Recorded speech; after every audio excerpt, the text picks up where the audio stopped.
Hi guys! Magandang umaga! Welcome back po dito sa Gandara SRU channel for Showbiz Update. Andito na naman nga po akong muli nagbabalik.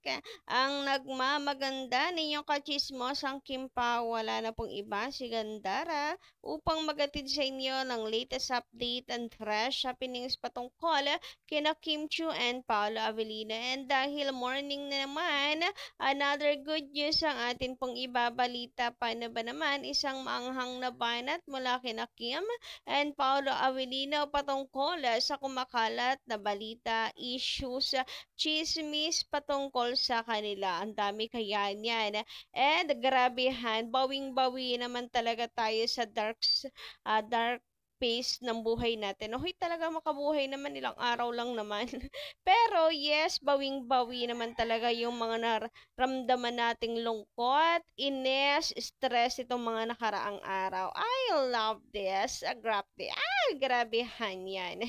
And nawisa na lagi pong ganito, no, active sila Kim and Paolo. And sana marunong na rin silang manupalpal literal sa mga mga pilit na naninira sa kanila. Anyway, gustong gusto ko tong more stronger silang dalawa na. Yung relasyon nila. More stronger, walang makakagiba. Aha, di ba bongga? Anyway, bago po tayo mag-start, sa mga hindi pa nakaka-subscribe dito sa ating channel, paki-click lang po ng subscribe button natin at notification bell na nandyan sa baba para maging updated po kayo at ma-notify every time na may bago po tayong chika at balita hinggil sa Kim Pao. Basta mga balita na may kinalaman kina Kim Chiu and Paolo Avellino, sagot na po natin yan. And eto na nga, good morning po sa ating lahat. Gising na po ba? Baka naman po mahimbing pa ang tulog nyo dahil hanggang panaginip.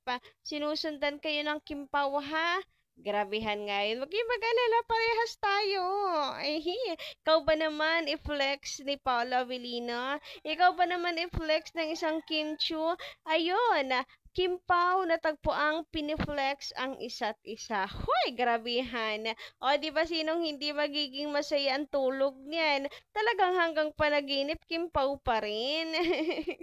Ganun talaga. Anyway, eto na nga, maanghang na banat mula po sa Kim Pao. Panay po ang pangnenega, double time ang mga bashers, double time ang mga ang tawag doon sa mga, mga demo, basta demolition job. Double time sila sa demolition job nilang agenda para sa Kim Pao. Pero basag na basag sa isang manghang na banat nila Kim and Paolo. And eto nga po ang pagpe-flex nila sa isa't isa. Ang hindi lang po pagpe-flex kundi ng kanilang karapatan lalong higit. O di ba bongga? Ngayon lang ganyan katibay both of them. Even nung may project sila na nung may love will make you disappear pa, hindi sila ganto. Ano po? Hindi sila nagpe-flex sa isa't isa. Si Paolo nga, paalang yung pinakita.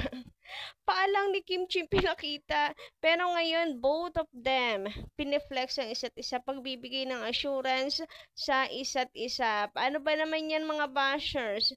Mga, dyan, Rider Fanay. Ano pa? Ano pang mga dyan? Hindi nyo magigiba basta-basta ang Kim Pao. Mas stronger na sila ngayon. Alam nyo, parang bet ko na kapag may mga negative, mas nagiging matibay ang Kim Pao eh. Kung dati patibay ng patibay, ngayon hindi nyo na magigiba ang relasyon ng Kim Pao. Ganyan po talaga. Much stronger talaga ang relasyon nila and super happy ako na ako'y nandito pa rin, nananatiling kumakapit at naniniwala sa magandang intensyon ni Paolo kay Kim.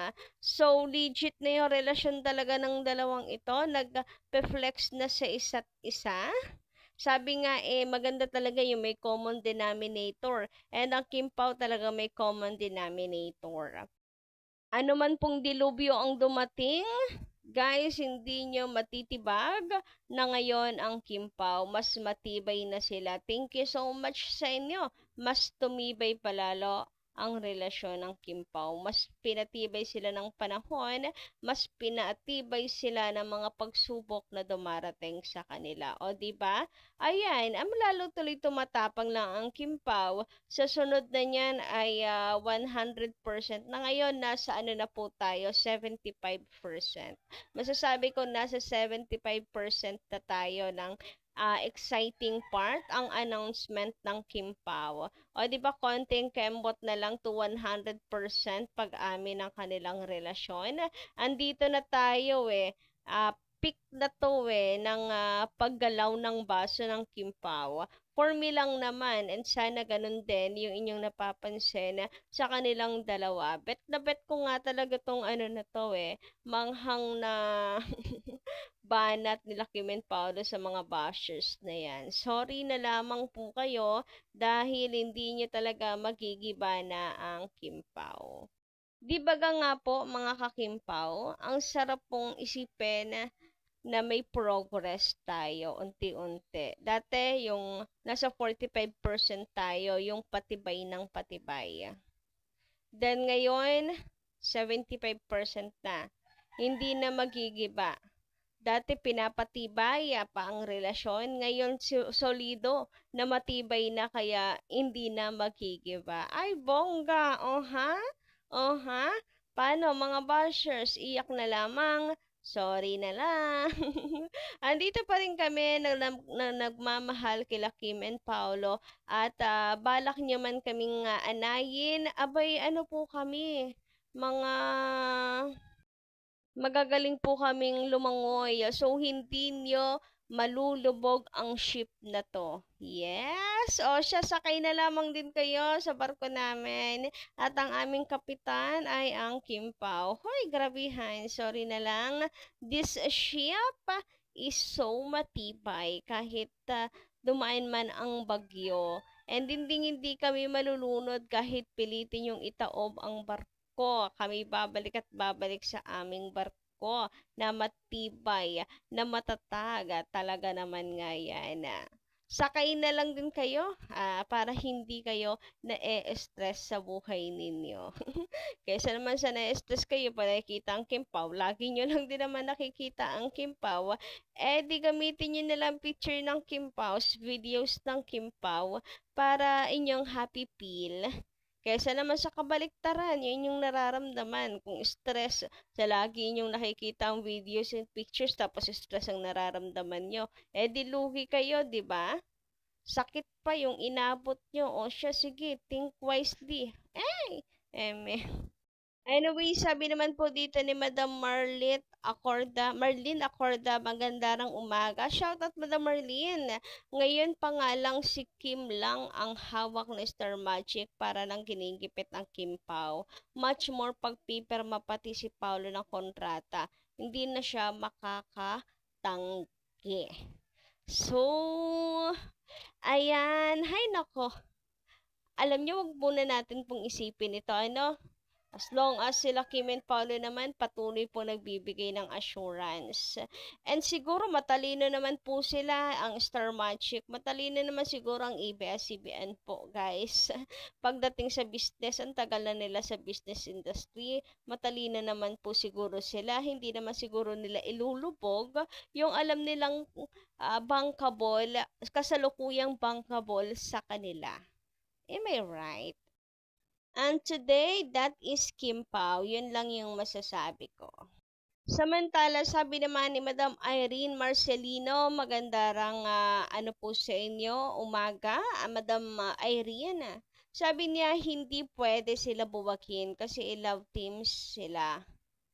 At isa sa producer sa movie nila, sure na yon ang teleserye nila. Yung director sa linlang at nag-meeting na ang buong team. So, sana nga po, yung meeting na yon, na yung naganap na yon, yung pictures na meron ngang niluluto ay para talaga sa Kim Pao. Ano?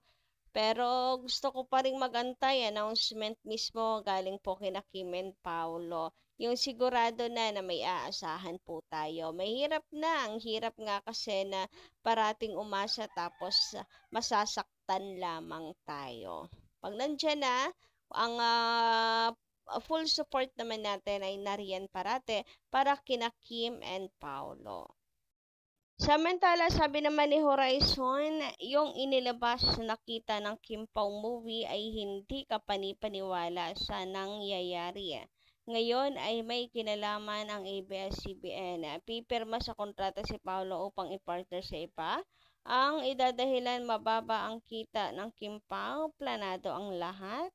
Ayaw ko magalit sa ABS kaya lang kapag pinaghiwalay ang Kim Pao sa kabila ng mga effort ng Kim Pao fans worldwide, baka dito na ako mawalan din ng suporta sa ABS-CBN. Star Cinema at Star Magic. Maniwala na ako sa sinasabi ng iba na pera lang priority ninyo at hindi ang damdamin ng taong nakapaloob sa kasikatan ng Kim Pao. Naniniwala na ako na mahusay kayong gumawa ng kwento at eksena kahit pa may mga masasaktan. And yan talaga po ang mangyayari kapag pinursuyaan kung totoo ang chismis. Pero sa ngayon, may mga pambabasag akong nakikita tungkol sa chismis na ito. Kaya patuloy pa rin akong kakapit na Kim Pao lamang hanggat mayroong demand, ika nga 'di ba ni Paolo Avellino, sa kanya naman po ito mismo nang galing. And gusto kong i-remind sa atin, baka nakakalimutan na ng lahat dahil sa chismis na to. Sabi ni Paolo Avellino, hanggat may demand mula sa Kim Pao fans, nariyan lang silang dalawa. Magpapatuloy at magpapatuloy. Magbibigay ng saya at kilig sa lahat. Basta, hindi po mabubuwag ang Kim Pao, basta hanggat may demand, for the go. Ibig sabihin si Paolo, hindi talaga siya mananawa na makatrabaho si Kim hanggat in demand silang dalawa. Yun lang. Si Paolo, 'di ba, kahit in demand sa ibang artista, ayaw na talagang makatrabaho. Pero ngayon si kay Kim Chu walang sawang paulit-ulit na gustong makatrabaho niya. So, yun lang ang akin pong i-remind sa inyo. And hanggang dito lang muna this morning ang ating update. Thank you so much guys sa pakikinig and don't forget to click the subscribe button and notification bell for more updates. Maraming salamat.